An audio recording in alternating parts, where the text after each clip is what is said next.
Pro Football Focus doing? Last week they had Brady. This week they got Brady. We're literally doing it differently from everybody else. As a matter of fact, moving forward from this point on, I will not make reference to PFF. Ready to get into it? Yeah. All right. We're going team by team. I would be very careful about slinging stuff. Am I going to get sued? You got legal on this? Let's send you out on the right note. PFF sucks. Have a great day, everybody. Wow.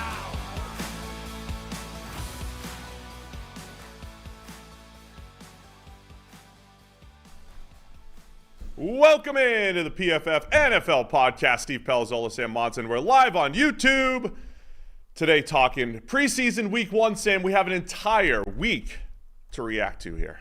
Yeah, we got football. Real football, not the Hall of Fame game. That doesn't really count. Actual preseason games with real people you've heard of playing the game. Even though we did break down the Hall of Fame game in depth, we're gonna hit on all the biggest storylines here. We're not going team by team. It's not like the full week review, but it's preseason for everybody, Steve. It's preseason for everybody. Listen, we need the preseason. My attention span can only handle a couple series for all the starters anyway. So we're going to go through all the top quarterbacks, the rookie quarterbacks, of course. We'll give you recaps of all of the rookie quarterbacks, and then you and I will go back and forth with other just, things we noticed, key storylines and everything. I got a sneak peek at your notes. They look nothing like mine, and I think that makes for a good show because you see things differently than I do. Cool. All right. So we'll do that. So let's start with all the quarterbacks.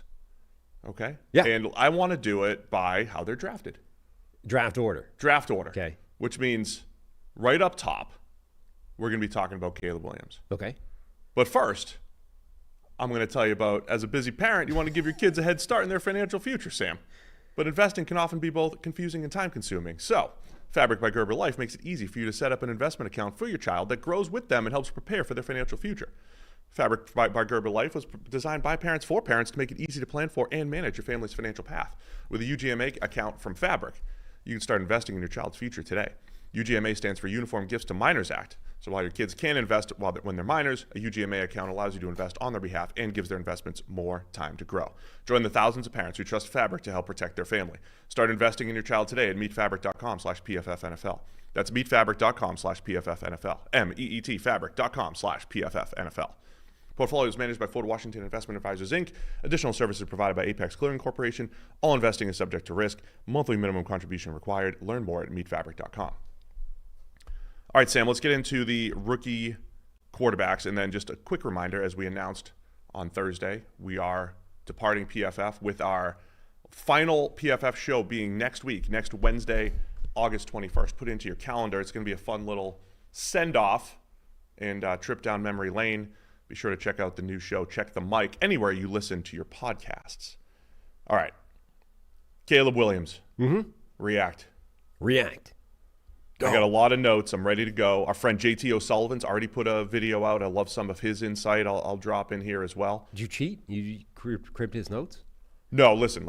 I always do my own work. I would never watch JT before. Right. I had already released my Caleb Williams debut notes on Twitter in nice bullet point form. How you got to do it. Right? I've already got my takes on Caleb Williams. I love hearing our friend JT and, hearing what he has to say as well, though. So preseason is always fun, right? Because it's this battle of we know that fundamentally it doesn't really mean that much, Like guys can have really good games, guys can have terrible games. It probably doesn't mean anything in the greater scheme of things. But it's the first football we're seeing for a lot of these guys. So there's this rush to be like, confirm your priors no matter which way they go, right? Either you're confirming your priors and be like, yeah, see, I told you this guy was a baller. Look at this. It's awesome. Or the guy has a bad performance. It's like, it doesn't really matter. Late bloomer. Right. Look, the body of work in college is way more important than what we just saw in 7 snaps of preseason action.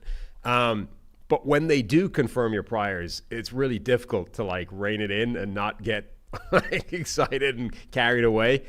All just a long way around to saying that if you did simply watch the limited snaps we saw of Caleb Williams, you would get very excited. You would be like, oh, he might be amazing. Yeah.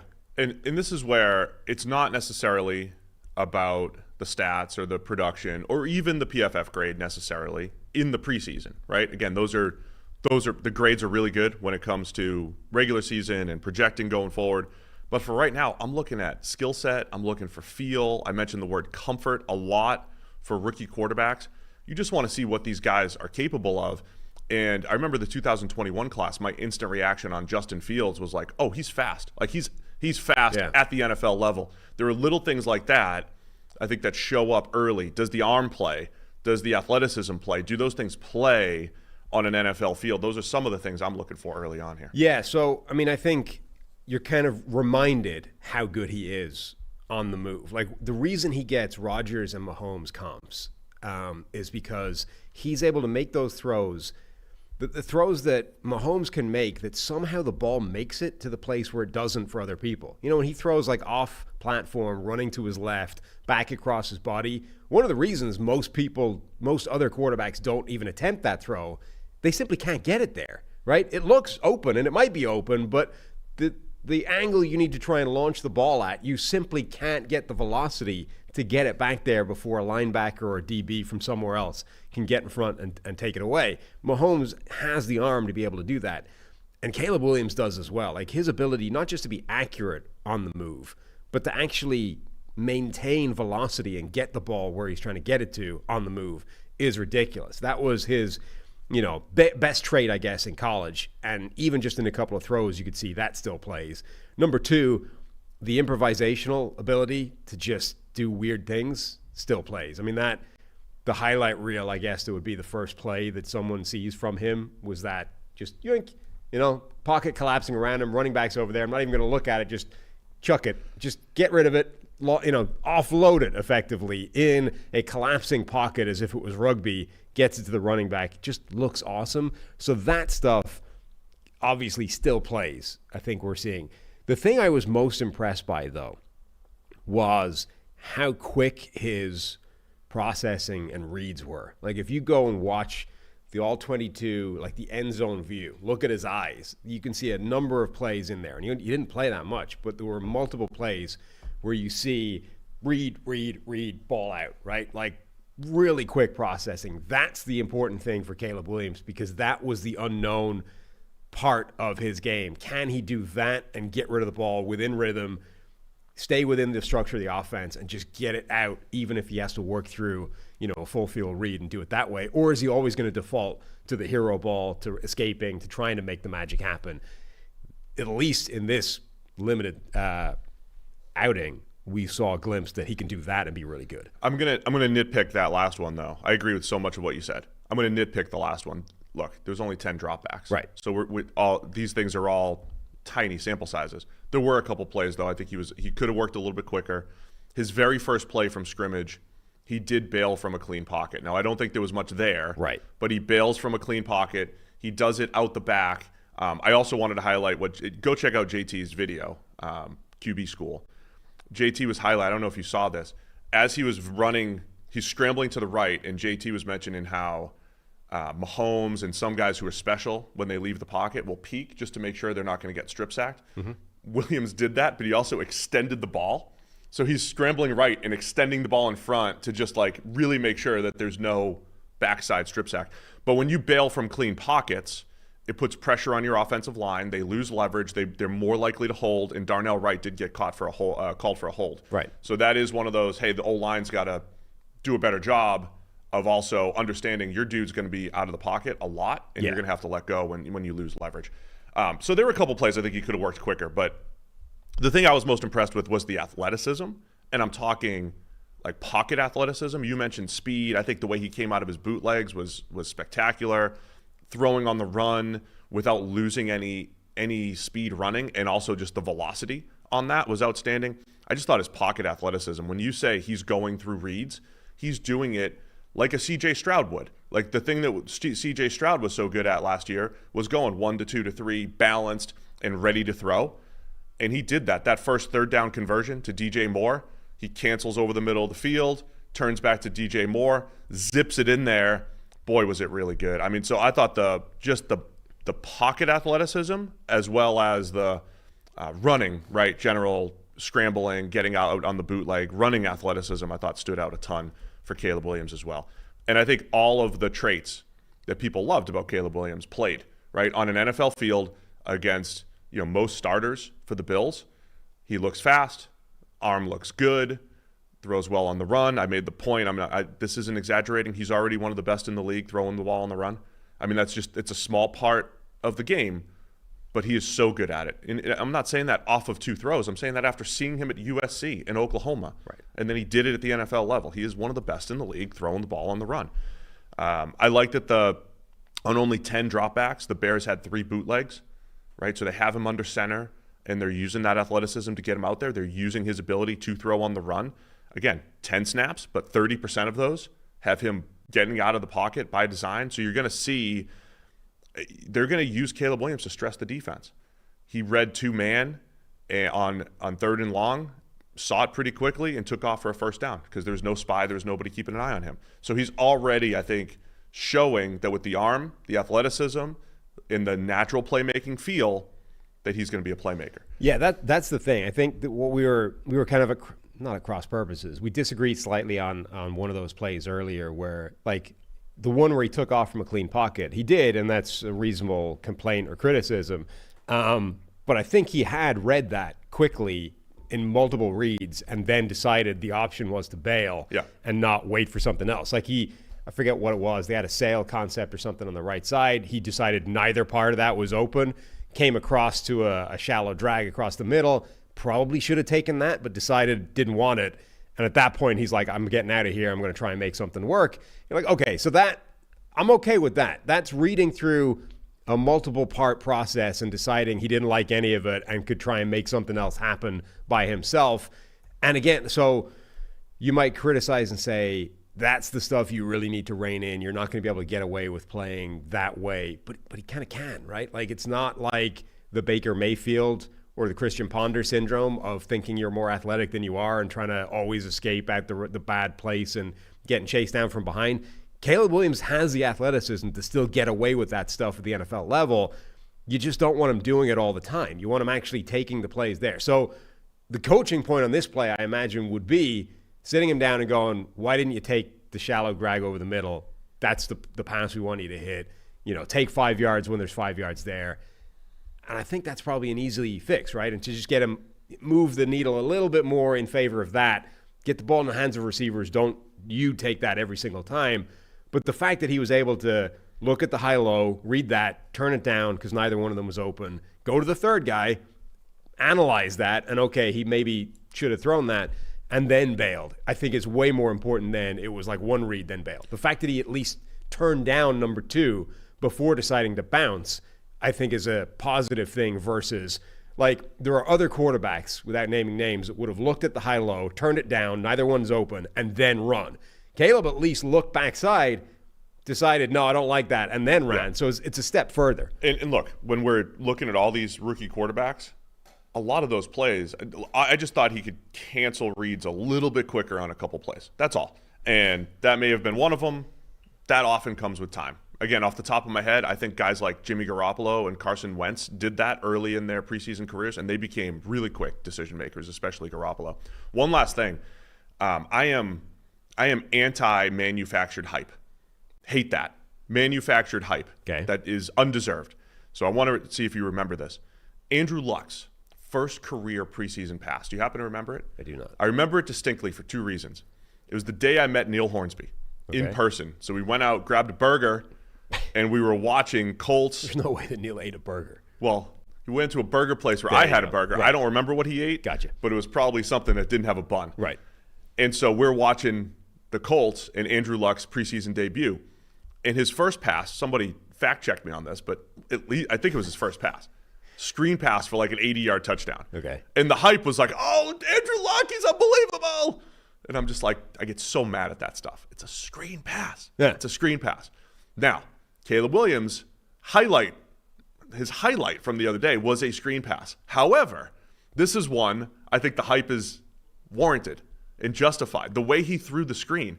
Because when you drop back on a screen, most screens you're going to retreat. You're trying to create space so that you can eventually dump it off.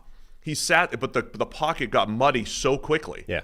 So he sat where he was, maneuvered just a minute, and then the last piece of that, the thing you always say about Barry Sanders, when Barry Sanders like just never takes a direct hit, Caleb Williams, as he was throwing it, did his little hook shot deal and sidestepped a rusher and didn't really take a direct hit. There was so much just feel for the game and instincts in a simple screen pass knowing that he was going to be in a muddy pocket against a blitz, and it's a 40-yard screen. But I think most quarterbacks bury it. I think it looks dead, right, and it's taken too long to develop for them. And Caleb Williams created space or to make it least, happen. Even if they don't bury it, I feel like they make the actual execution of what should be a relatively simple pass way harder by. So if other quarterbacks had felt the pocket collapsing, tried to bail deeper, buy themselves space, now you've got to execute this weird, lofted looping thing over a bunch of defensive linemen, putting the ball in the air for longer that lets them track down the running back, and maybe the running back gets tackled by a defensive tackle because, you have to lob this ball over the top of them and give them a chance to catch it, whereas Caleb's able to, find the gap and just hook it round somebody and get it into his hands quickly. Anything else on Caleb Williams? I mean, I thought I was very impressed. Again, to me, I want to see the traits carry over, and in 10 snaps, we saw all the NFL tools play at the NFL level against a starting NFL defense, and we saw that the Bears are probably going to put him out on the edge and let him play his game. We saw natural feel and instincts in the game, and we saw him make a couple really good throws and pick up first downs with his legs. Yeah, and remember, you can see all of the preseason grades filtering through to PFF Plus. They're going up as the games go. They're, I think, coming through the next day over the preseason rather than in one block. So you can find Caleb Williams' grades along with everybody else's. The other thing I think that was interesting, or that I liked, and this is not a Caleb Williams thing necessarily as much as the offense, they had, 3 bootlegs, designed rollouts with Caleb Williams. I love that as a concept. You said before, right? You believe Caleb Williams is essentially one of the best on-the-move throwers in football already, having yet to take a regular season snap. Tapping into that can only be smart. Let's actually get him on the move by design and put him in this comfort zone rather than waiting for it to happen, organically when he bails from a pocket. I like that as a concept. Let's talk about it now. Velus Jones has become a running back. They've actually moved him into the backfield, and he's become a running back. This former feels wide like receiver. The last-ditch effort to find value on his way out, perhaps. But it looked like it worked. I mean, Velus Jones made some plays doing that. And in particular... 32-year-old running backs don't work. Right. How old is he now? In particular, they were... Okay, he didn't... It's not like he was playing with the first string necessarily and with Caleb Williams, but he was running the kind of outside zone toss plays that you would fake in order to set up the Caleb Williams bootleg plays, right? And actually, he did some really good work from that. Okay, it would have had even more if he hadn't fallen over on one of the carries, but he made a couple of really nice plays in that regard. Number one, I think that might actually have some success, putting Velus Jones in the backfield and letting him be a running back the way it did. Remember when Ty Montgomery was sort of rescued briefly by doing that. I think that could actually work for them. But number two, that combination, right? Let's run some of these outside zone stretch plays, and then let's have Caleb Williams bootlegging off the back of it and choosing between the high-low option or carrying it himself because the guy's maybe a better ball carrier than people gave him credit for. That as an offensive kind of synergy, I think, is really encouraging as well. Number one, you might have got this incredible talented quarterback. Number two, on just 10 dropbacks, there's evidence that the coaching staff has an understanding of how to tap into that best. Yeah, they've got some weapons on that side of the ball, man. So I'm excited for the Bears, for Bears fans. It is the preseason. Nobody's declaring anything, but on 10 dropbacks, you saw Caleb Williams' skill set on display. All right, so the number 2 overall pick, Jayden Daniels. The next 2 quarterbacks didn't play a ton, so be a little bit quicker here. Jayden Daniels, Washington Commanders, got a rushing touchdown, and he hit a bomb. Yeah. So, I mean, all he really did was overthrow. So 3 dropbacks. Yeah.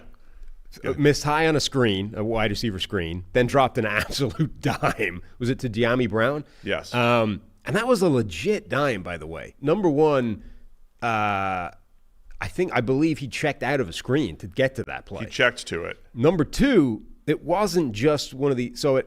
TV copy is one that makes this look, I think, a little bit less impressive than it was. It's thrown, and then De'Ami Brown makes a sort of relatively contested catch. You're like, okay, it's sort of at least as much wide receiver as it was quarterback.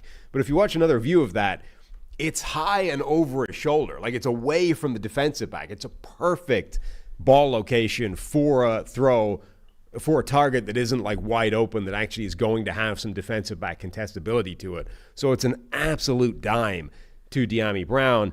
And then the other one was another wide receiver screen, right? But then he ran in a read option play. He had a keeper for a touchdown in there as well. So, which was, I believe, a legitimate read option where he made, again, the correct read. The option guy crashed down on the running back. So he kept it, showed good burst, ran his way in, touchdown. The other somewhat interesting development there, why is Dyami Brown playing on the outside? Jahan Dotson played in the slot a little bit more. So now you might be looking at Terry McLaurin, and maybe Dyami Brown has an opportunity to make some plays on the outside. Remember, at UNC with Sam Howell, he was a very good deep threat. And when we talk about, like, what did Jayden Daniels show on his 3 dropbacks? He showed a beautiful, go ball. That's what he did at LSU. And a lot of them were from the slot, but the man could put touch on it and get the ball down the field. He's another, I'm using the word balanced and athletic a lot for, I used it a lot for Caleb Williams. Jayden Daniels has that as well. I think that's why a lot of people did like Jayden Daniels as the number 2 quarterback in the NFL, in the draft, and why he went number 2 is because you're sitting there in the pocket, athletically ready to get from read to read and deliver the ball. It was a beautiful deep ball, and yes, he did check to it. And so there's not much else to add to this game, but on 2 plays, you saw a beautiful deep ball, the athleticism to be a red zone weapon, as expected from Jayden Daniels. Sample size, right, is our only, not even criticism, just problem here. Like, on one drive, it couldn't have gone much better in terms of Jayden Daniels. Okay, if he'd not missed high on the first wide receiver screen, it would have been basically perfect. But outside of that, all good in a variety of different ways. Nothing but encouraging, really, for Jayden Daniels. It's just that we only saw one quick drive of it. QB3 is Drake Maye for the New England Patriots. Now, of all the quarterbacks, I know Jayden Daniels only had a handful of dropbacks. Yeah. But this is the one, I think, of all the QBs that Patriots fans in particular were left wanting more, because Maye supposedly is in this QB1 battle, right? Jayden Daniels is going to be QB1 for Washington. Drake Maye is supposed to be competing with Jacoby Brissett, but Maye only gets 1 drive. He throws a screen. He's got a check down on third and long, and also a play action where he was, I think, a touch late on it, a touch high, and it's incomplete on a deep curl. And that's pretty much all you saw from Drake Maye. So just the 3 dropbacks for Maye in his debut. Yeah, so again, small sample size, didn't get given much opportunity. Even in his time playing, that was rainy, so maybe that influenced things. But he handed off the ball like half that drive as well. It's not even like they were just putting the ball in his hands and letting him go to work. 3 passes, 2 of them I think were high. And again, I don't know if the rain factored into that. With the ball he was in the rain. Context is important here, right, man. If the ball was just coming out of his hand a little bit earlier than he wanted it to. But it's kind of the opposite of the Jayden Daniels thing, right? Incredibly small sample size, but you were a little bit discouraged rather than encouraged, right? We didn't really see him do much positive. We saw a little bit of negative in terms of the ball coming out of his hands high, and then everything else was just he didn't get given any more opportunity to do more. Meanwhile, in the same game, fellow rookie Joe Milton has a big splash play where he runs around and picks up a first down, and then, look, there's a busted coverage. Yeah. And then he throws an absolute laser beam, because that's what he has. I love the name Bazooka Joe going around for Joe Milton. And so Joe Milton hype started a little bit. Now, since that point, at Patriots practice, Drake Maye is getting a ton more reps, and this week they have the Eagles coming to town for 2 joint practices. Then they have the preseason game. Presumably, they were waiting for that, right? To get a lot of those reps. The other piece of why was he not out there? I mean, I think the Patriots are still worried about their offensive line, and this comes back to the age-old question you and I always bandy back and forth: what is good and bad for a quarterback? Do you put them out there behind an offensive line that can't pass protect? Are the reps more important, or is it like can you actually break someone by creating bad habits early on? New England has a revolving door of tackles who have not been good NFL tackles. That is just the truth. It might be the worst tackle situation in the NFL, and if they don't have faith in their offensive line, look, I'm not saying it's going to get better halfway through the season, but I don't know if they're in a rush to put them out there with subpar pass protection. Yeah, I mean, I think generally there are interesting decisions to be made now in preseason about when you actually want to get guys reps. So the other side of the ball, and not a rookie, but I thought this was an interesting decision with Bryce Young, right? the season Bryce Young had and the offseason that Carolina has had in terms of upgrading everything around him, right? Receivers, offensive line, coaching staff, to choose to not play Bryce Young at all in this game, I think is interesting. Bryce Young feels like the guy that you want to get reps right now in a new system with new help. Now, Xavier Legette, their first-round wide receiver, was injured. The veterans were given the night off. But again, that's a combination decision, right? Like if you were playing Bryce Young, you would also be playing Adam Thielen, et cetera. So I don't know. I thought that was kind of interesting that they chose not to give Bryce Young any kind of reps whatsoever. I feel like Bryce Young actually needs those preseason reps to try and get his confidence back and to try and get, acclimatized to this new Dave Canales offense and, help him essentially transition and improve in year 2. And yet they were like, no, it's not worth it. The only thing I can really do is try to pull from those historic examples. So forgive me for repeating this one, but that was Jared Goff year 2, because we did a lot of comparing Bryce Young to Jared Goff in year 1, 2016 for Goff, where it was really poor. The offense was poor. The playmakers were poor. The scheme was poor. Jared Goff was poor. And we're like, well, that was what Bryce Young's rookie season looked like. Yeah. And then the 2017 preseason starts. We're like, all right, let's see Goff in this new offense. They just brought in Sean McVay. He's like 22 years old, but he's going to save him. And we didn't see one rep of Goff. And it's like, what are you doing, McVay? You idiot. How do you not get this guy some game action? And then he goes out there and he looks like a completely different QB. I'm not saying they're not going to play Bryce Young at all in the preseason, but yeah, it'll be interesting if they give him a whole half of play in one of these last 2 games to just see how he is. I'll see what Eric says. Text Eric. Text Eric. All we can do right now is get text messages from Eric about what's going on at camp that I can't share. Right. Perfect. Yeah. All right. Who's more the sources we can't break?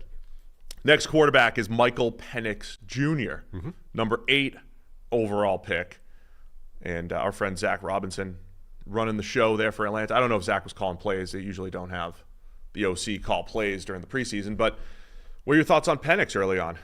Preseason for everybody, including the play caller.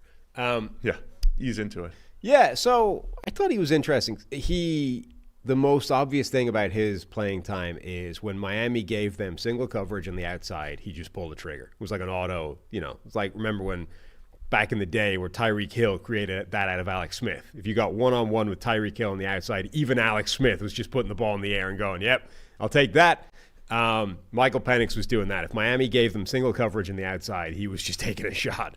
And at least one of them was a really nice pass. One of them, I think he overthrew a little bit. But, that was aggressive from him. Ball location, I thought, was a bit inconsistent. Like, there were a couple where I was giving him the benefit of the doubt and saying maybe he was trying to stop a guy rather than, lead him into another defender. And that's why it was sort of back shoulder. But I think overall it was a little bit spotty and not necessarily, bang on the money every single time. So he was doing a lot of, whereas Caleb Williams, I think, demonstrated a fairly good, consistent ability to work through a progression and rule out throws quite quickly. Michael Penix's reading, I think, was a lot more pre-snap and the high-low either-or decision-making that we were talking about earlier, where he was just taking a look at a concept and deciding which part of the concept to take a shot at, rather than rule out, hit this one. And there are different ways of doing that, right? You can be good enough pre-snap where right, if they're in this coverage, this is where the read goes, which is different from making the full field read after the snap, right? Those are two different ways of, because I thought he was decisive at hitting those first reads, right? Which is, kind of what you're saying as well here. Anything else on? No, I think you're right. He was sort of quick and efficient at knowing where he was going with the football. Yeah. It was just a different style and mechanism than the way Caleb Williams is doing it. So completely agree. Every time they saw press, pretty much he was chucking it down the field. Yeah. There was a 3rd and 2 early on. He overthrows a deep ball. Like, they were taking downfield shots. You have the one that became the highlight reel, which was in stride, but he was 1 for 3 throwing the go ball and down I think the field. The overthrown one was the one where he manipulated the safety, or at least held the safety. So there was a safety that was sort of pre-snap was ambiguous whether or not that was man coverage, true one-on-one on the outside. When he took that shot, and this might have been why it was off target slightly, or at least folded into that, he held that safety with his eyes and made sure that guy could not go over and help, then took the one-on-one shot on the outside, overthrew it slightly, and didn't get a completion. But I think that that's a good sign as well, right? Not only is he able to identify the one-on-one coverage, he's able to identify something that could be one-on-one if he's able to influence it and make sure that safety doesn't get involved and executes that part well. Just needed the completion at the end of it. Ball location was off on a couple. 2 in particular were the intermediate stick routes outside the numbers. They were off. He overthrew a check down.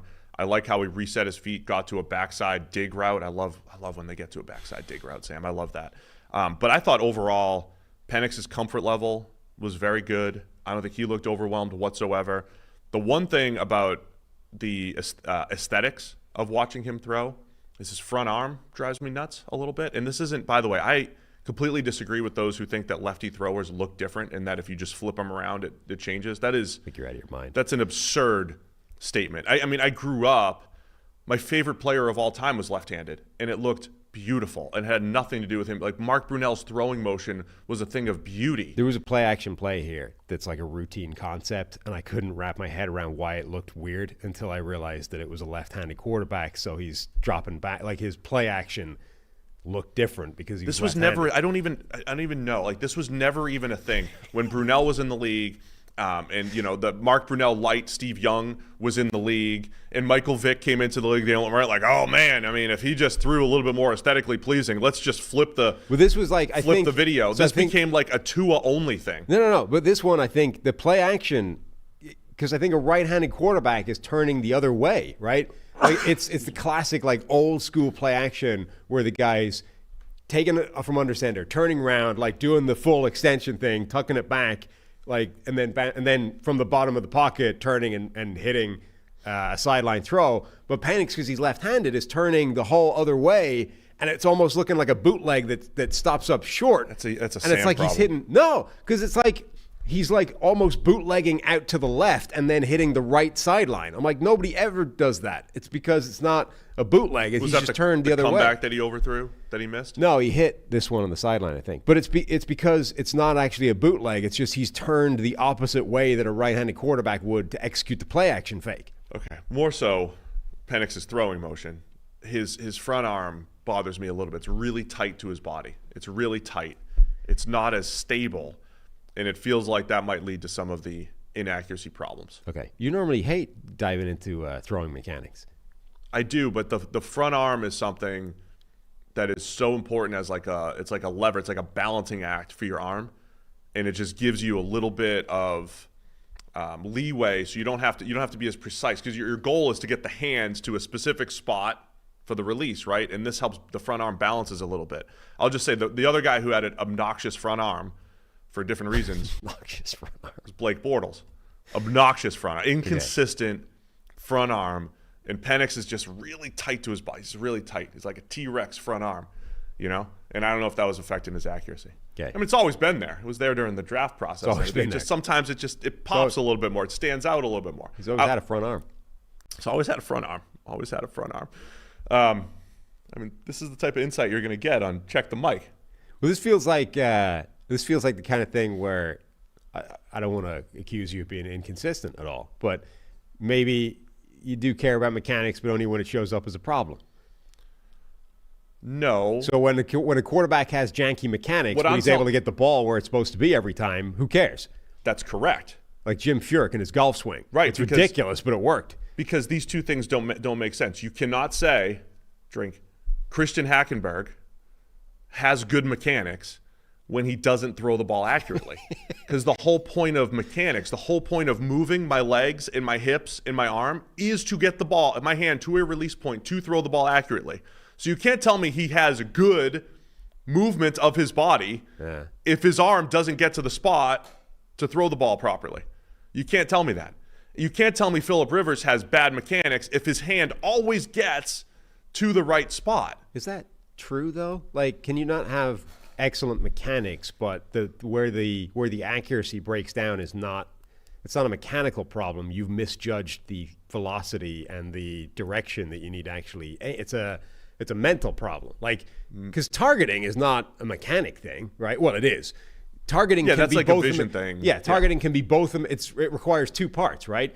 Where is the actual target? Have you correctly identified visually where you need to throw the football? And then can you get the football to the spot that you're trying to hit it. But maybe the second part for If you Christian can Hackenberg is like get diagnose on. that, It's just that the guy can't actually identify where the target should be every time. If you can clearly diagnose that, I don't want to get into it too much, but yeah. I'm just saying I think that could, now when it's problematic, I'm saying I think that could be a reason for some of the inconsistency that we saw the other day. Okay. Overall, very impressed with Michael Penix Jr. Yeah, I thought he looked good. J.J. McCarthy's up next, Minnesota Vikings. Yes. Your thoughts? So, JJ. He had the best stats and probably the most stat hype coming out of this game. Yeah, and I think it was probably justified, right? He had an interception, and it was, a turnover-worthy throw. It was a legitimate bad play. It was one of those ones where it's the correct read, bad execution. Like he's kind of escaping from a collapsing pocket, targets the guy. It's just a little bit underthrown and late, and it's against Jack Jones as well. So it's a ball hog corner given an opportunity. Who's absolutely balling out right since the middle of last year. Who was given an opportunity and he took advantage of it and made the play. So maybe one of those ones that that's a learning point of what NFL defenders are capable of and how little your margin for error is for this kind of play. But his running back got absolutely run over on the blitz. He had to move. He was throwing off platform and just made a mistake, right? Just didn't hit the guy. But he was aggressive. He was accurate outside of that. He hit his first big play, was a really nice one. The second one was a good hit as well, but it was more of a coverage bust, that one. And in this world of, hey, Sam Darnold is QB1, and we expected that to last for a while, and J.J. McCarthy was kind of the one of these early quarterbacks, obviously outside of Michael Penix, who may take a while to get on the field. I mean, this was at least a signal from McCarthy that I'm going to make this a competition sooner rather than later. So, yeah, high level, I mean, we're going to talk about Bo Nix in a minute here. I meant to, get this on the record, but because Bo Nix has 60 starts under his belt, twice as many as Anthony Richardson in major college football plus the NFL, right? You would think it's okay for, a Bo Nix to hit the ground running and maybe start from a better starting point than J.J. McCarthy or Drake Maye. And so we just talked about Drake Maye, and it's he was a redshirt sophomore, and he's just 21 years old, and the whole thing. With J.J. McCarthy, though, you could say the same thing. J.J. has way more experience, or he has a lot of experience, but he's still fairly young. So I think the fact that he looked so comfortable in week one, he started slow. I mean, I thought that the interception was one of those, oh boy, this could be problematic. He doesn't. This won't work at the NFL level. This is late, and he's just not. He's got to understand NFL Open better. He's got to understand being late is going to cause these interceptions. So it didn't start great for J.J. McCarthy. He had two rollouts, two boot plays where the pressure got to him quick. He rushed it and overthrew. So he had two overthrows and an interception out of his first 4 significant passes. His first pass, by the way, was outstanding. Yeah. Stepped up in the pocket, zipped it in for a completion. Exactly what you want. It's the backside dig. It was. I know. But I'm just saying 3 out of his 4 first significant passes were problematic. Right. And one was excellent. My favorite part about this is that last year we saw C.J. Stroud basically throw a pick and then he was out of there. And it's all right, get him next week, C.J. Right. We got to see J.J. McCarthy bounce back from a slow start. And everything after that was very, very good. It's also worth bringing up the point that I think McCarthy is the first of the quarterbacks we're talking about who was playing with the second string, right? Yeah. So every other quarterback, the first team offense was kept out there so that the quarterback gets, number one, the fair opportunity. He's got a chance because the second team offensive line generally league-wide gets wrecked. So he's got protection, he's got receivers that are actually good, et cetera, et cetera. McCarthy, I think, is the first guy of the ones we talked about who was out there with a second-string offensive line, with a second-string receivers. Justin Jefferson's in street clothes doing commentary on the sideline.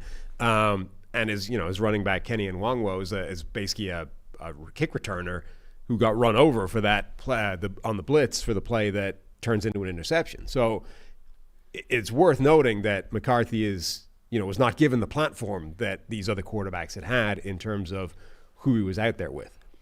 So overall, I thought what I saw from McCarthy, good maneuverability in the pocket. Yep. Maneuvered the pocket. He made some excellent throws under pressure with guys in his face, knowing he was going to get hit. Throws a deep crosser, absolutely pinpoint. Some of our questions about his ability to, from an arm talent perspective, put touch on the ball and throw multiple non-zip type of passes. I think we saw that with an absolute dime on that first touchdown. Beautiful throw, threw it early, put it right on his receiver for the go ball touchdown. The deep crosser that I mentioned. I mean, that was overall, it was really good. He was another balanced and accurate. I liked the way he did that at Michigan. I thought he was always balanced in the pocket and his ability to get from read to read efficiently and then zip it in there. I mean, he ended up with a PFF passing grade of 84 despite the interception. Like, that's not that easy to do. So you're right. So this is the one where I was going to say this is my nitpick on that and how this would affect the grading. The one play where I think he saw it a little bit slow, just like I think Caleb Williams had a couple plays where he was a little slow. There was one play, there was an extra hitch in there from JJ. One extra hitch, and he gets hit while throwing, and it was like this close to a strip sack. And I think if it's a strip sack, I'd want to put it on him because I'm like, you're just right. You're holding the ball a little bit too long, right? So there's that fine line where I think that, again, every quarterback's going to have these plays. These are nitpicky plays where you just got to see it a little bit quicker. But overall, he delivered on time, and he also had the one scramble, muddy pocket, got out of there and picked up a first down. I liked the way he handled a lot of muddy pocket type of plays. Yeah, there's a couple of these where it's like, can you really change anything from those sort of early preseason performances? One thing I think you can potentially change is the plan for your opportunity. So we're going to get to this with Bo Nix as well. But McCarthy right now was clear QB2. Darnold, number one with the starters. They get a few snaps. And then we're on to the second string full, including J.J. McCarthy. Whereas Drake Maye or whoever, those guys were running with the ones as well. And Bo Nix, I think at the minimum, McCarthy just said, give me a run with the ones next week, right? Let's at least, even if I'm not starting, quote unquote, even if I'm not elevated to QB1, give me a chance with the first string, right? Give me an offensive line that's going to hold up every play, or at least, most of the plays, and give me wide receivers, including Justin Jefferson, rather than the guys in the second string. That, I think, is what McCarthy did, is put his hand up and said, okay, I can do this with the twos. Now let me see what I can do with the ones. Yeah, I mean, it's still early. I don't think they all need to have the same exact opportunity. I mean, look, overall, feeling pretty good about what you saw from J.J. McCarthy. And I thought he did. I was a little worried, and it's still very early. I was a little worried about when he maneuvered the pocket. And I know he's athletic and had a lot of athletic plays at Michigan, but there were some plays where your little Christian Ponder syndrome came up where I thought that could be an NFL issue where he's going to try to do a little bit more than I think he's capable of. And I think early on we didn't see that from J.J. McCarthy. So I was encouraged by that. You ready for Bo Nix? Yeah. Your Bo Nix assessment so far. Well, so this is apparently a legitimate quarterback competition still between, I'm going to say, Jarrett Stidham and Bo Nix and not include Zach Wilson in that because I don't really think he's part of this quarterback competition. But theoretically, Stidham versus Nix is a legit QB competition. To the point where, again, when Bo Nix came in, he was working with the first team offense. Like Cortland Sutton is still out there with Bo Nix. The offensive line is still the first string offensive line. So they were giving them effectively equal opportunity in terms of the support structure, but Bo Nix was given significantly more opportunity just in terms of duration, reps, number of drives compared with Jarrett Stidham.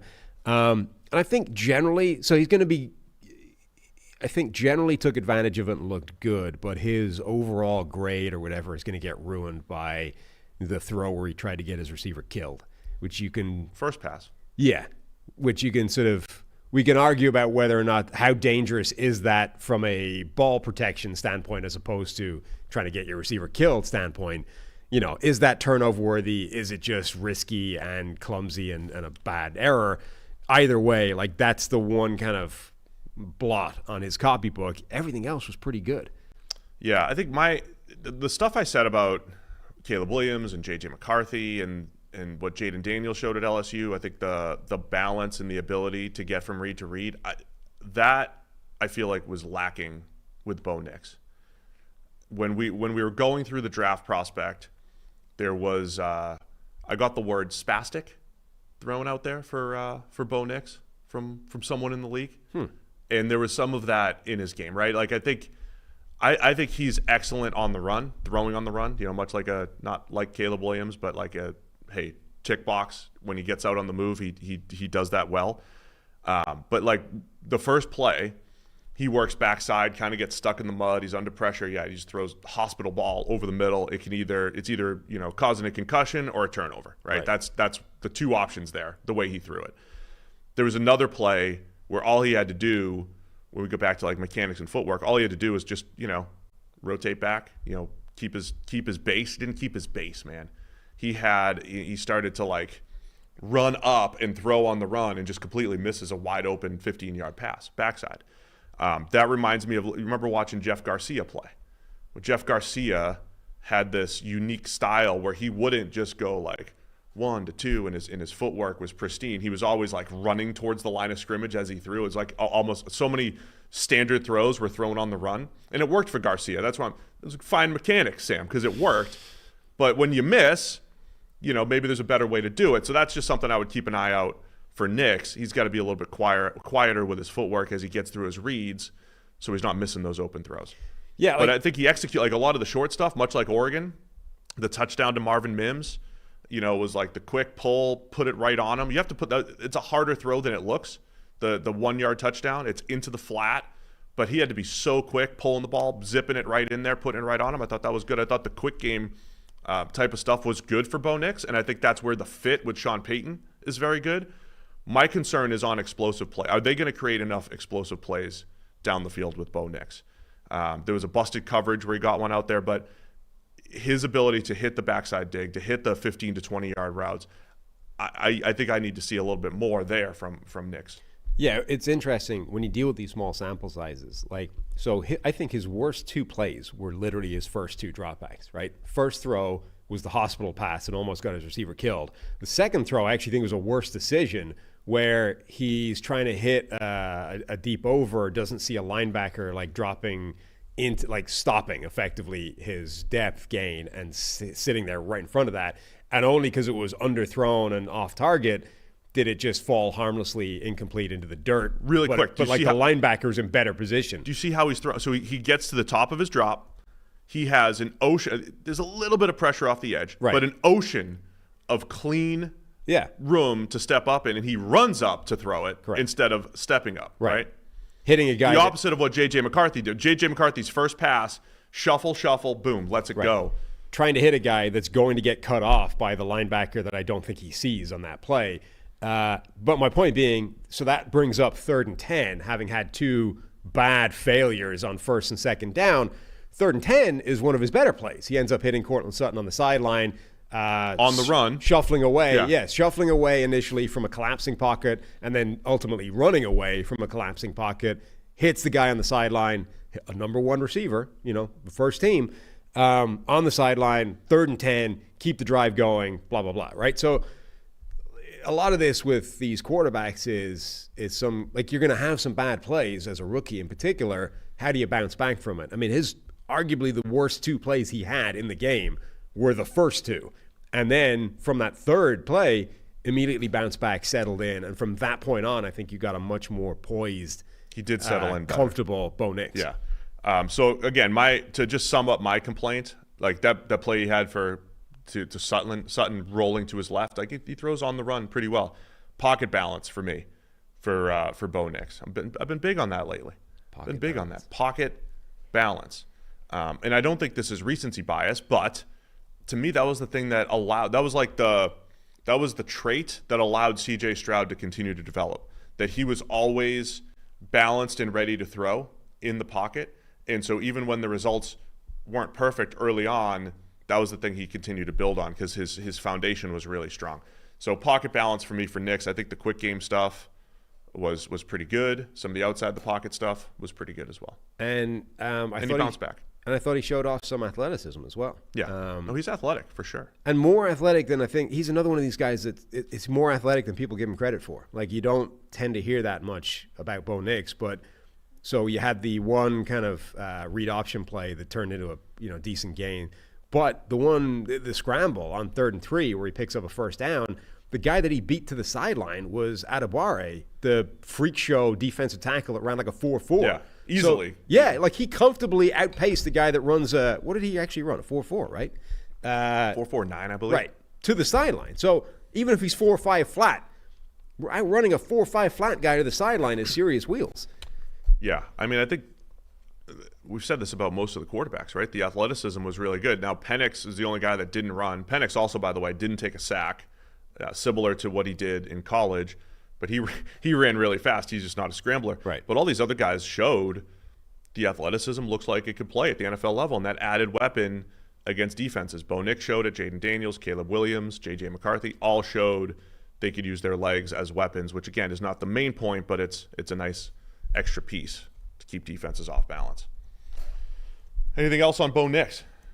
Before we go, we'll go around the horn with the rest of the league. So I was watching some of the NFL Network coverage, and Steve Smith, Sr., was on there making a big deal about how the locker room effectively would be upset by the disparity in opportunity given to these two quarterbacks. So if it is a real legit competition, then why is this guy getting 2.5 times the number of drives of the first guy?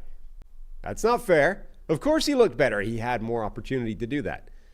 So I'm curious to see what they do in terms of balance to Stidham versus... I mean, Nix, I think, is starting the next game. Right, but that's my point. Like, he was... I mean, I would tell the locker room, we drafted Bo Nix in the first round. Jarrett Stidham's been in the league for 6 years. We're probably going to go with Bo Nix as soon as possible. I don't care what the locker room says. Then don't say it's GM Steve over here is going to go to the locker room and say, listen, dudes, Bo Nix is the future here. We're going to do everything we can to let him be the future. Yeah, I also wouldn't lie and say it's a competition. Yeah. I would say when Bo Nix is ready, Bo Nix is the starter. Sorry, Jarrett. As a general rule, I just wouldn't do things to upset Steve Smith either. I love Steve Smith, Sr., and I agree with Steve on everything. Yeah. My friend. I intentionally don't disagree with Steve, ever. One of my greatest moments in NFL media was him saying that I'm not a dweeb. Yeah. On NFL Network in my first Good Morning Football appearance. You know, he thought I'd be a dweeb, saw me walk in and said, person. no, not a dweeb. Immediately. Yeah. On spec. Then we've been friends ever since. Unless he hears me criticize. I'm not criticizing him. No. I'm agreeing with him. You would never do that. Completely agreeing with him here. But if he had heard me criticize him, maybe he'd be mad. Uh-huh. But I love Steve. He's great. Not a dweeb over here. All right. Do you want to, while we're here, let's just remind people again, final show at PFF is going to be Wednesday, August 21st. Going to have a little, I'm going to be sentimental, Sam. Oh, God. I don't know if you are. Are you going to cry? I could.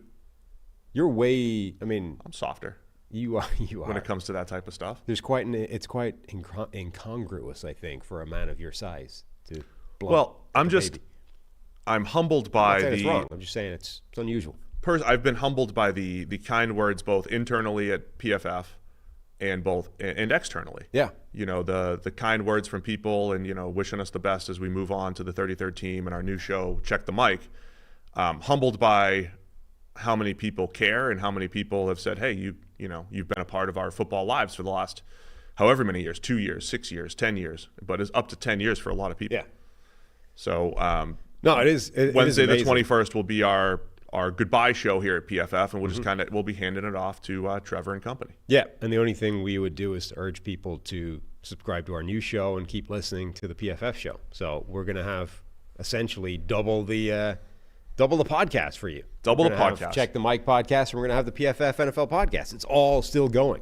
Yeah, so Check the Mic, either Apple, Spotify. We've got a lot of questions for YouTube Music. It's going to be on there as well. I know it's very difficult to get people to go click somewhere else, but, you know, we're encouraging you. But that's where we'll be. Go click somewhere else to Check the Mic, to go find us wherever you listen to your podcast, or right here on YouTube, right? It's all live right now for you to go subscribe to. So I want to know what else. I have a whole bunch of notes throughout the weekend. Yep. I don't know if every team's going to get equal love here on this particular show. But what are some things that caught your eye this weekend from preseason week 1? Okay, so preseason week 1 storylines. Is my chair unusually low today? I feel like I'm sitting. Oh, yeah, you're tiny. It's too bad. I'm like at a high chair. Somebody switched our chairs. Mine's squeaky and higher. Maybe. I'm already at a disadvantage. Prop it up relative to you when it comes to sitting at this table. Now, our first official Check the Mic show is going to be in Vegas without the adjustable chairs, August 22nd. Right. But and so you've got, bring the booster seat, please. we had the listener that sent us the booster seat specified that was a gift to us personally, not the studio. Correct. So it's to travel with us. Yeah. So I may have to bring the booster seat to Las Vegas. Okay. Storylines generally that I thought came out of this weekend, some of which really don't require a lot of time spent on them, but are at least worth bringing up. The Baltimore Ravens, owner of the, 21 straight preseason victories, I think are now on a 3-game skid. What the hell is happening? It's all falling apart in Baltimore. Apart. It's craziness. Natural regression here. This is like the 11-0 one-score Vikings. Yeah. All of a sudden can't win the one-score games the next year. Regression hitting hard. They went 21 straight, which is one of the craziest records that's ever been set, by the way. Like, winning 21 straight preseason games when you're not trying to is way more improbable than winning 16-0 regular season games like the Patriots managed. It's just much less consequential. Anyway, now they're suffering and they're losing them. So that's strange. Actual relevant football things. Hollywood Brown there was an interesting kind of cameo there with the Chiefs. The connection between Mahomes and him is impressive, but then he gets hurt, suffers was it a shoulder injury? He's going to be out for, I think, 4 weeks they're talking about. Yeah. Which elevates Xavier Worthy effectively into that job. Like, he's stepping up into the Hollywood Brown role within that offense. So the next few weeks are going to be interesting to see what Worthy brings to the table in place of Hollywood Brown. That was a notable injury. Again, it's about a 4-week injury. I don't know that that it has any long-term implications on the shoulder. Right. Hollywood Brown generally with his frame, though, I think you got to keep an eye on him and in his health generally. But yeah, that's a story for the Kansas City Chiefs. All right. What else have you got? I'm just going to go. I mean, I did a lot of game notes here. I thought, speaking of injuries, Nate Wiggins, his debut for the Baltimore Ravens, basically 3 pass breakups right off the bat, looking really, really good. 90.2 coverage grade, all over the field, but he leaves with an injury. So kind of like the Hollywood Brown thing, this sums up Nate Wiggins. We spent a lot of time talking about his weight because he's very slight. And he was the guy that, kind of slimmed down to run the 40 and bulked up to get a higher weight on the record, but he comes out injured after week 1 here for Baltimore. But he looked really good. I'll bring Laiatu Latu up there right now. 8 total snaps for Latu. We have 2 pass rush wins against Garrett Bowles, one of the better pass protecting left tackles in the NFL, and 2 dominant snaps in the run game where he just wrecks a tight end, one of which I need to go clip it because he moves the tight end 3 gaps down the line and compresses it. And this is just on 8 snaps. Latu looked as advertised early on. So generally with preseason, like the entire kind of month, if you like, of preseason it feels like the temptation to take victory laps, right? And most people do not fight that temptation. They embrace it wholeheartedly. And that's why you get people apologizing about Daniel Jones after like a snap of preseason, right?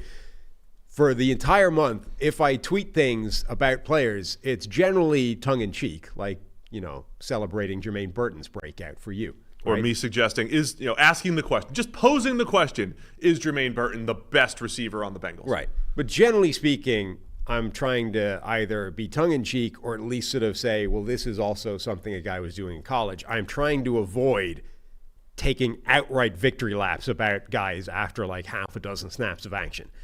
It's getting harder and harder to avoid that temptation with Laiatu Latu because everything you see and hear from him at the moment suggests he's going to be insane. And it might not happen because we've seen this before. It's preseason. Doesn't really mean anything. But he looked great. His coaches are raving about him. He's going to get way more opportunity because Samson Ebikam is hurt. Like, the stars are aligning for Latu to just be insane right off the bat. And I mean, if that happens, it's going to be like Jeremy Clarkson's smug face, where you're like, I told you.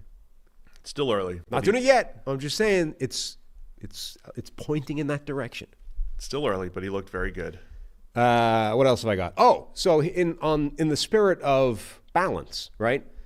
Sometimes you do see stuff in preseason that does not tally with what you saw. What were you wrong about, Sam? Tape. Right. And whilst it's too early to say, I screwed this up, the guy is actually way better or worse than I thought he was, it is worth at least bringing up that this did not look the same as his college tape. So Braylon Allen, New York Jets running back, formerly of Wisconsin, right? I thought Allen was very impressive and looked, the most obvious thing was he looked noticeably quicker in all of his movement than he ever did in college, in my opinion. So he was decisive. He was quick to start. It wasn't like a slow build-up thing. And he got north and south quick. Like he was like a classic old-school Denver Broncos one-cut running back where foot in the ground, upfield, cut backside and inside zone, and just plow forward. And it played dividends. Like almost every carry, I think, was a positive. Like used his body once he was moving north-south. That was, like if that was Braylon Allen's tape every week in college, I would have been a lot higher on him than I was from his actual college tape. Whether or not, I don't know what the explanation is for that, but if that's the guy the Jets have got, that was really impressive.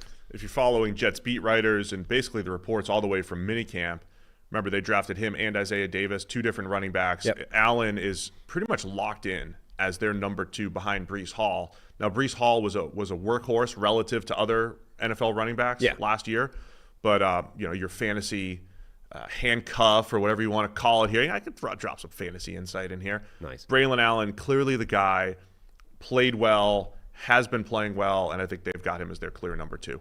A guy that neither of us was loving coming out of the draft. I thought you were going to say you were wrong about Brian Thomas Jr. Oh, because he made a catch?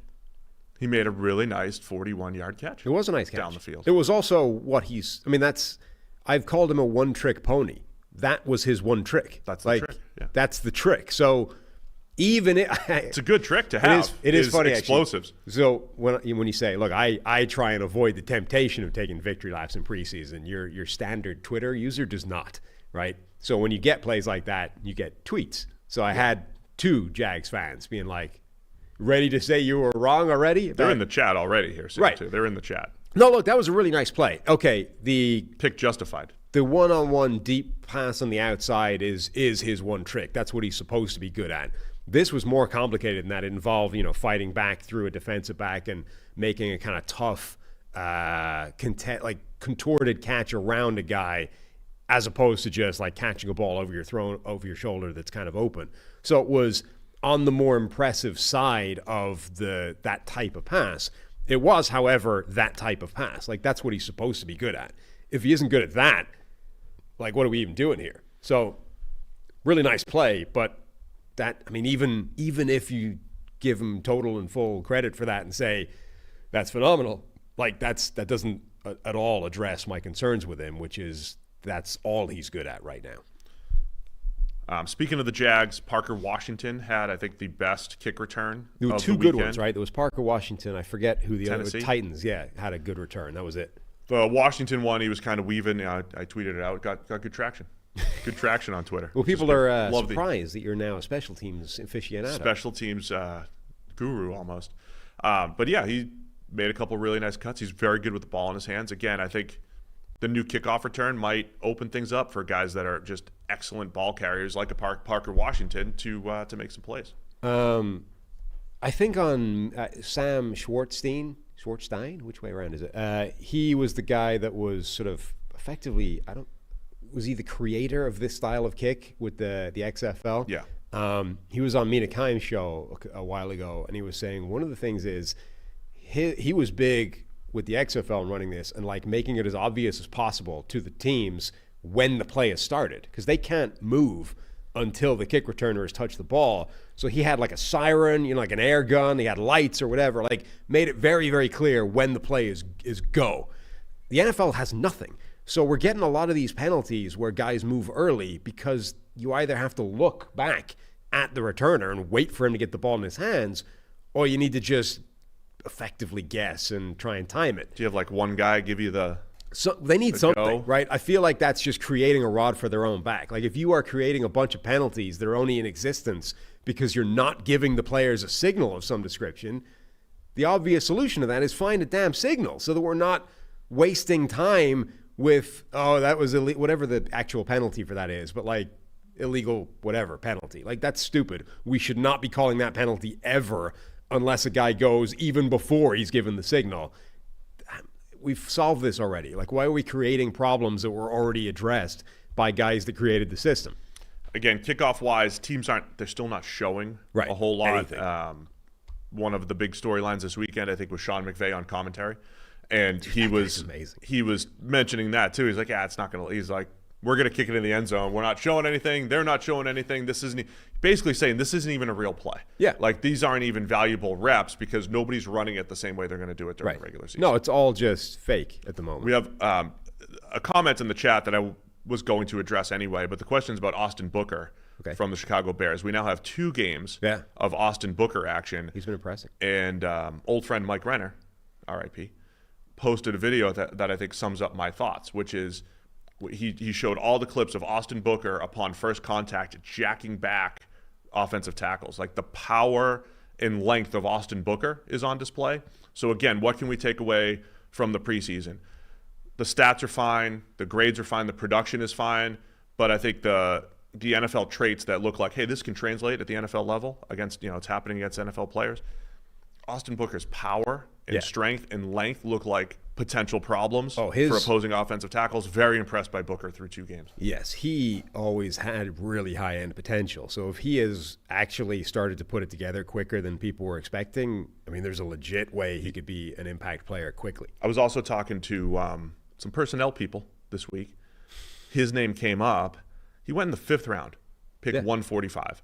Didn't have a good workout, even though I think he's athletic. If he went back to school, Booker is probably a fringe first-round type of player. Like, he has that type because he has little experience. He has to learn how to play the game just from that because of the limited experience. If he had another year under his belt, he'd be one of those watch list type of candidates, maybe as a fringe first-round breakout potential type of guy. He just happens to be doing it now as a 5th-round pick at the NFL level. Very encouraged by that, especially for a Bears team that I think they need all the help they can get as far as pass rushers go. Yeah, like, such a fascinating story, body type, like, just a very interesting prospect and player. But like, he was a project, but with all the NFL tools you want. So if he's actually putting that together quickly, could easily be an impact player for the Bears. A couple of other storylines to bounce around. Jaylen Wright, I thought, looked really good for Miami. Like, he's got that thing where he doesn't take that many clean hits. He's very good at avoiding clean shots for a guy that's not the biggest running back in the world, but doing that helps him gain extra yardage as well by sort of rolling away, getting a soft shoulder, getting extra yardage. Maybe his most productive or most interesting play was like, it was set to be a disastrous run off the right side. Like, it was just stacked up. He tried to bail on it. You're like, this is going to be a big loss.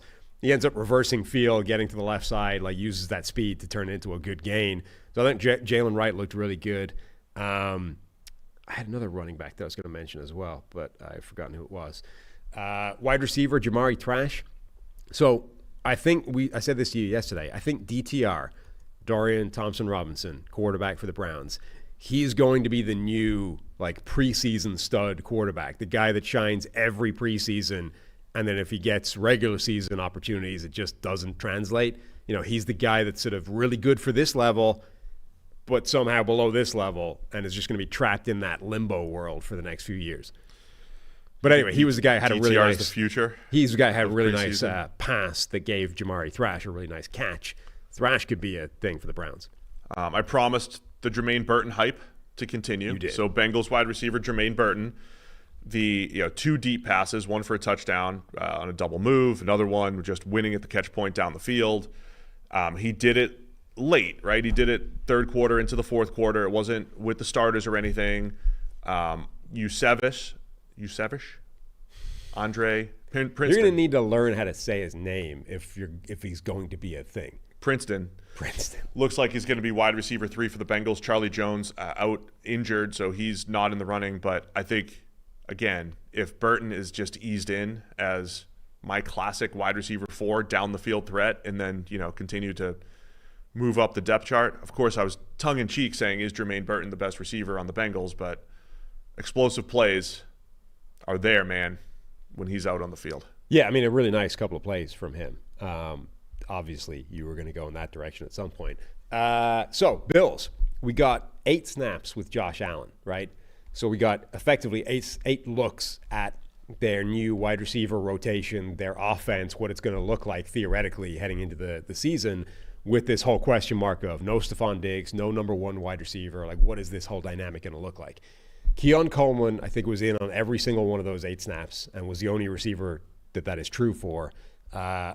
Valdez Scantling, Curtis Samuel, Khalil Shakir, I think, all rotated in, but Keon Coleman was the one ever present. And then we had a lot of multiple tight end sets as well. So it does kind of look like they're just going to throw Coleman out there and say, you're the X, you're the number 1, you're Stephon Diggs. Good luck with that. That's kind of what it's looking like right now. Yeah, it's going to be one of the more fascinating stories this year, how the Bills operate on offense. What else did I have here? Tank Dell is back. Tank Dell is back. Nice little touchdown there. And Texans. still very good. Still very good. Do you have any other storyline notes? Because there's some rookies. Yeah, I got a few that I wanted to talk about. So the game yesterday, was it the last game? The Rams versus the Cowboys. Sean McVay on commentary. Okay, yeah. So that you have the 3-person booth of Andrew Siciliano, like fresh off the red eye from Paris in the Olympics coverage, Big Whit, Andrew Whitworth, and then Mina Kimes. All friends of the show. Yeah, and in part, I'm sure this is influencing this comment, but they're genuinely better than like a lot of regular season announcing teams for Fox or CBS or whatever. Like, those guys are good in a rotation. Sean McVay on the sideline during games that he is actually coaching in is still the greatest commentator in the NFL. It is amazing what he's capable of doing and how smoothly he's able to transition and keep like multiple threads in his brain. He's able to keep talking through the play, answering questions from the booth, and then seamlessly transitions into like ripping an official for a bad call and then like bounces straight back. It really is amazing watching him do that stuff. That to me is actually significantly more impressive than that like crazy ability he has to recount plays from 1998. Because he's on the sideline from a terrible angle to actually see what's going on in the field. Right. But he's over there calling out coverages, calling out plays. Tyler Davis beats the back block by the center in the backfield, and then let's get back to talking about whatever big picture Rams discussion we were just having. Right. Whilst, keeping something in his brain about what they were just talking to, he's able to correctly identify and diagnose everything that just happened in front of his eyes from the sideline. It is crazy watching him do that. Anyway, the quarterback dynamic in that game was pretty fascinating on both sides because you had a ton of play from Trey Lance for the Dallas Cowboys. And somehow Trey Lance is looking more raw now than he did when he entered the NFL with like 170 career dropbacks in high school and college combined. I think we said this when his sort of 49ers career effectively ended, but that dude needs like a season or two in the UFL. Like he just needs reps. He just needs non-consequential reps, like out of the spotlight, away where he can just play the game of any level. Get him he needs like a loan spell. This dynamic doesn't exist in the NFL, but like the way Premier League teams loan out young players to like the championship or a worse Premier League team just to get them playing time, Trey Lance needs to be loaned to the UFL. The Birmingham Stallions or whatever need to submit a loan offer to the Dallas Cowboys to get Trey Lance like a season or two of experience just to see what he can do. And then the other side, you had Stetson Bennett, who, was out of the game for a period, comes back and was having a absolute nightmare, was having like one of the worst performances you're ever going to see. 4 interceptions, had a 5th one that was called back because of a penalty. All of them looked the same, where he just like didn't see a linebacker, lobbed it right to them. And you're like, this is terrible. Get him out of the game. Like, pull him. This is no good can come from this. And then Stetson Bennett on 4th down in a do-or-die play at the very end, bails from a pocket, running to his left, back across his body, underarm, like sidearm, finds a guy in the end zone, wins the game. Pretty awesome. Just a great story. It was a cool finish, yeah. Because some of the disastrous decisions. And, I mean, he was having a Nathan Peterman type of game, and you're like, please, I can't. This is cringe. One pick negated, so Yeah, so 5 picks, 4 of which counted, and you're like, this is too cringe to watch. I almost have to stop watching this. Remember, Les Snead, the general manager of the Rams, was raving about Stetson Bennett last year in the preseason. Basically, I can't remember if he came out saying that where he ranked on his QB list, but it was high. I can't remember if that was public knowledge or not, so I won't say it. But it was high. He loved him, and he raved about him on TV and everything. His skill set, and just an interesting player to watch. I wanted to talk about the rookie offensive tackle. So, let me start in that game. Tyler Guyton. Had some questions about Guyton. At draft time, I called him one of the most important first-round picks because you've got a Dallas team that's, again, expecting to try to compete for the Super Bowl, and they just let Tyron Smith walk, and Guyton looked like a project left tackle coming out of Oklahoma, and I don't know if they've, solved the project this quickly, but he looked really good right away. We mentioned him a couple weeks ago with training camp hype. He was locking up Micah Parsons on a snap or two. Again, it's 21 preseason snaps, 13 pass blocking snaps, but he always had the physical tools. Like his best reps at Oklahoma and at the Senior Bowl were dominant.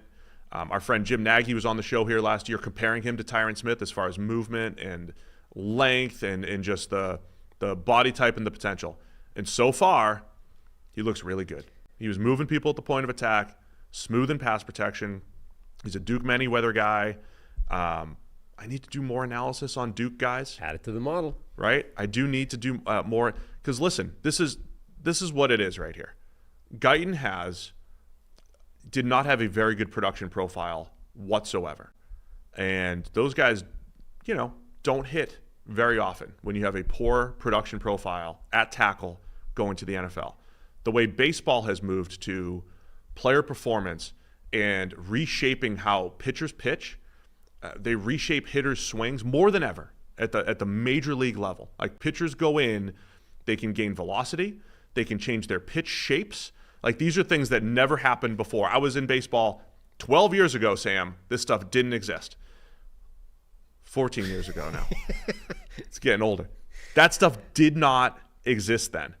And I'm just wondering if this is part of the beginning of the player performance, the Von Miller Pass Rushing Institute for people that try to rush the passer, whatever it's called, Duke and OL Masterminds. It's just going to be fascinating to see if player improvement changes over the coming years. I mean, this was the whole conversation about what is the reason for Josh Allen's development, right? Josh Allen, objectively terrible as a rookie, bad year 2, and then had this giant leap forward. And the question is, what did it? Was it just playing time? Was it Stephon Diggs showed up? Was it everything that the Bills had done? Brian Daboll, is he the reason? Or was it that the guy is 3 years now into personal coaching development outside of the NFL environment? And actually that... Was it Jordan Palmer? Right. And actually that is the big needle mover for all these guys. Kyle Shanahan saying they basically don't touch a quarterback during the season in terms of coaching. That's got to wait for the offseason. And then, the offseason program is not that much, versus the months you could be doing individual training every single day with a guy who knows what he's doing. So I'm sure there's something to all that stuff. And to put some context for the sort of underachievement of a guy as impressive athletically as Tyler Guyton in college, best PFF grade over 2 years starting was 66 and never had a PFF pass blocking grade higher than 72.9. Those are very average numbers at best for a guy who theoretically has elite NFL caliber athleticism. And the Cowboys took a guy like that in the first round and essentially banked on that has been wild underachievement relative to what we think we can get out of him. And the best drafting team in the NFL over the last few years, if they've gotten this one right, it's huge. So just something to keep an eye on there. The preseason caveat for all that stuff. But if you're talking about early returns on Guyton, that all looks good. Some of the other first rounders that I watched a little Joe Alt. Remember, I think he was the cleanest offensive tackle prospect and one of the cleanest over the last 10 years, moving from left side to right side. So there's a few of these switching side type of guys. Right. And I'm looking, just like for the quarterbacks, I'm looking for comfort level. Does that show up? I thought on Alt, it showed up once or twice where he was just knocked off balance. It was like, this looks like a guy transitioning to the other side, and he's just a touch off. But you still saw the traits, his ability to get movement at the point of attack. I think overall, Alt will be fine. J.C. Latham for the Titans, he's doing the opposite. He's moving from right tackle to left tackle. You saw, I think, the same thing, a little lungy pass pro miss. But the power, he's such an incredible tackle. He does not look like a tackle, body-wise. Right. So thick. But he got popped by power a couple times. Yetur Gross-Matos got him a couple times. Gross-Matos, not a great pass rusher, has not been a great player over the early. He's been a pretty good rotational player for the Panthers throughout the course of his career. He got Latham with power, and got around him on another pass pro rep. Just something to keep an eye on because of the transition of Latham. And like a dude that's 340 with that kind of anchor should not be losing to power unless you're just getting used to new technique. So I think it might take maybe a little bit of time for Latham going from right tackle to left tackle. Some of the other guys like Amarius Mims looked comfortable early on. I think Talise Fuanga looked really comfortable. He's moving from right tackle to left tackle for the Saints. I thought he looked really good. All those dudes were, I thought, pretty sharp at the point of attack as far as creating movement. Fuanga touch late on backside cutoffs, but front side absolutely dominant. So traits were evident for a lot of those first-round offensive tackles. A couple of other storylines. I think Kevin King, in his first game for 30 months, the guy had basically retired, walked away from the game to deal with some personal stuff or whatever the exact story was. Comes back and gets an interception, 0 catches given up on 4 targets. I mean, that's some pretty impressive resiliency. Who else? Shane Ray is playing. Shane Ray football. Is back in the game? Yeah. Wow. I forget where, but I saw that he's playing. Tack McKinley. There's a few of these. McKinley's with the Jets. But but Kevin King had like 30 months. That guy had been out of the game and is now back. Not just like back in a preseason game, back earning some inconsequential snaps somewhere, but getting an interception, not giving up catches, like actually making a difference in a preseason game. Impressive. Back to the offensive line, Bucks center, first-round center, Graham Barton. Excellent debut for him. He was, remember at Duke, he was like a mauling type of tackle. Right. Where I think we were all like a little concerned about him in pass protection if he had to face those elite edge rushers. So people called him a 5-position player. Could he play tackle at the NFL level? I think you liked him on the interior a little bit better. He goes to center for the Bucks. He was moving people.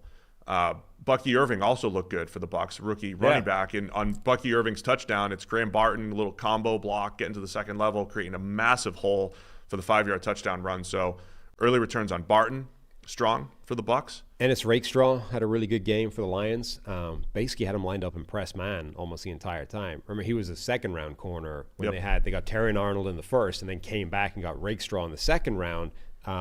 Rakestraw, I think, gave up 1 catch, but it was a shallow drag that he ended up stopping for no gain. Like he got Jalen Hyatt, I think, basically beats him right off the snaps, and you'd think Hyatt's going to run away from him. It's going to be a reasonable gain.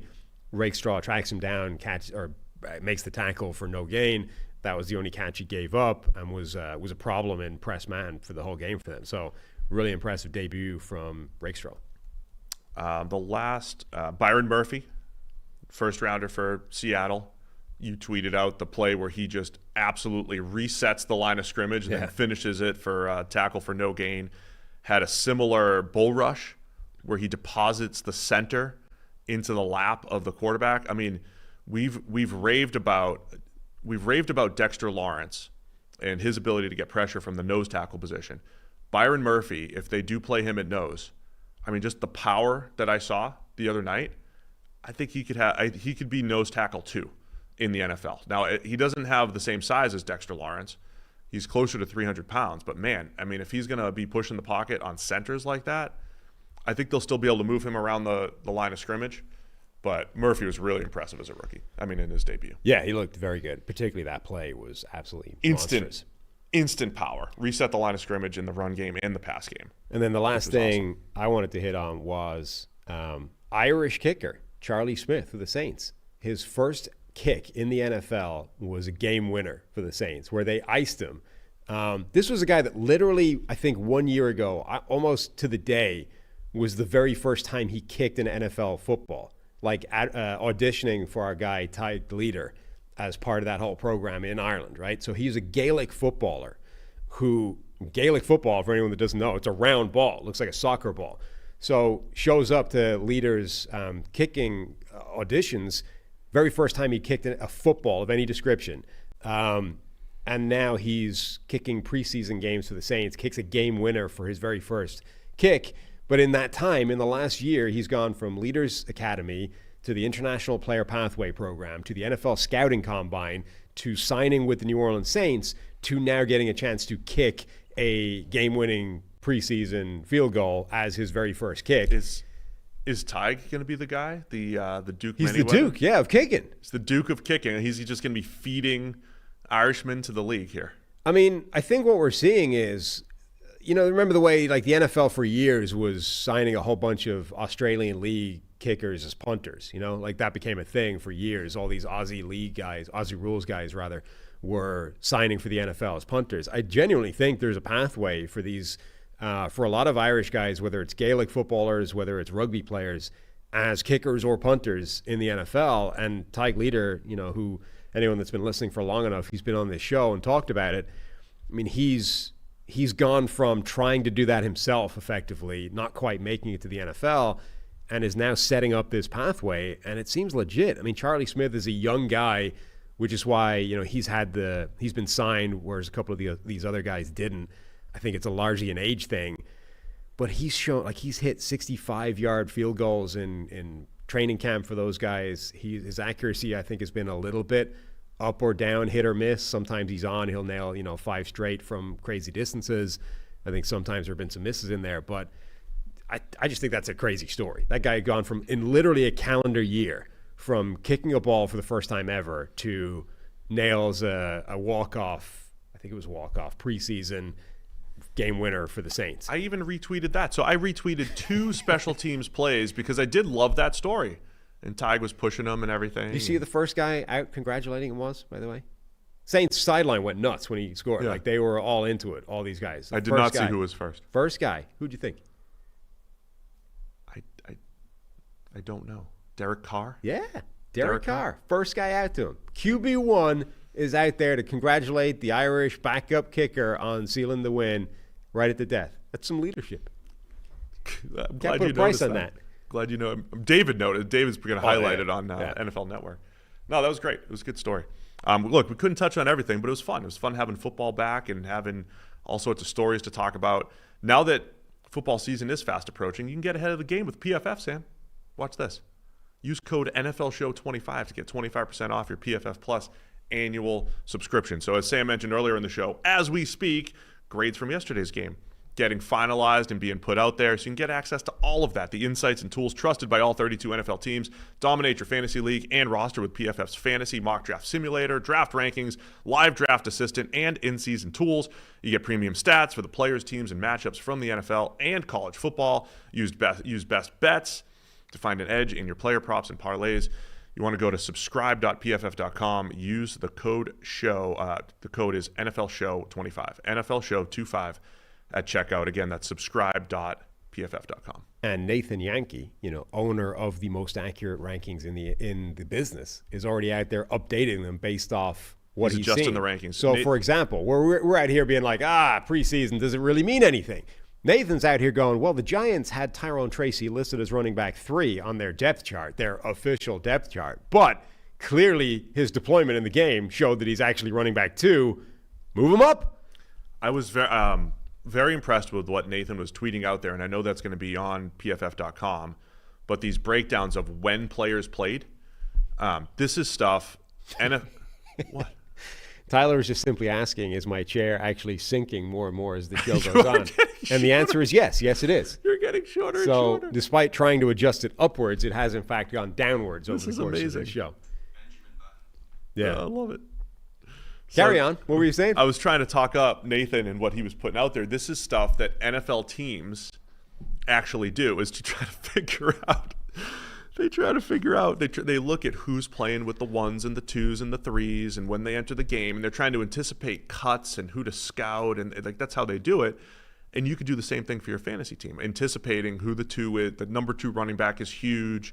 The number 3 wide receiver is huge. Those are the things that you're trying to detect during the preseason. Nathan's doing a great job of using those tools both on social media and at PFF.com and within his rankings to kind of sift through all that information so that you have it front and center. Yeah, and it's sort of evaluating who's actually legitimately going to be deployed as part of the first team, those kinds of things based off alignment and, who's sitting out, who's actually running, how deep into the game are they running. What's your problem? Could you sit up straight so that I could properly sell the new show and we can clip it out and it doesn't look ridiculous? You want me to actually raise the seat back? Yeah. All right. There we go. Ready? We're back. I can't promise it won't sink again because so PFF Plus, NFL Show 25. Go do it right now. Let me just finish up the programming notes so everybody knows what's happening here. Yes. We'll have another PFF NFL podcast Thursday.